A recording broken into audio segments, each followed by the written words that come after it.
Bang, nasi biryani satu. Nasi bang. biryani? Boleh. Nasi biryani. Okey, hari ni kita try nasi biryani Okey.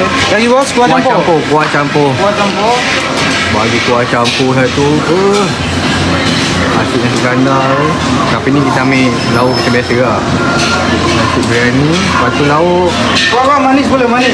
Boleh. Kau balik kau manis. Bang, saya nak lauk. Lauk Lagi bos, lauk apa? Lauk lem sheng. Wah, lem sheng. Sebelah lem sheng tu apa? Gearbox? Gearbox. Boleh lah. Mau try lah gearbox. Wah, gearbox Gearbox. Lagi bos lah. Kepala ikan tu, kepala ikan. Kepala ikan ada? Kepala ikan pun ada. Boleh. Okey. Lagi bos lah apa? Sotong Sotong satu. Sotong satu. Lepas tu telur sotong ada? Telur sotong ada. Telur sotong satu. Telur sotong. Lagi bos lah. Lepas tu telur masin.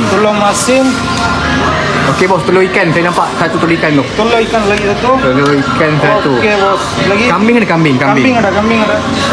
Kambing sikit. Kambing ada. Wah. Okey, saya macam nampak daging masak hitam. Lagi bos? Daging masak hitam. Daging masak hitam. Wah, daging. Wih, sedapnya ya Allah. Lepas tu saya nampak kobis. Gobis bos. Bendi cili. Okey, lah saya rasa ayam Lagi, goreng bos? lah. Ayam goreng apa? Ayam goreng apa-apa je lah. Peha boleh. Paha boleh. Okey. Tengok bos nasi. Boleh. Okey, boleh. Lagi bos, telur sotong. Oh, telur sotong belum ambil Telur sotong belum. Telur sotong belum ambil. Ya Allah, lupa Mat. Tak lengkap kehidupan saya. Telur sotong. Okey. Lagi bos. Sudah. Duit saya tak cukup.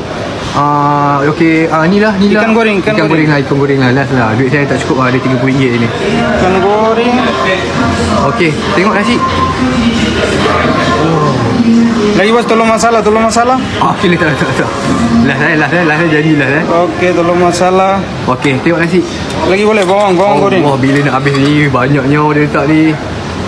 Wah, baik Lagi bos. Okey, cukup. Tengok.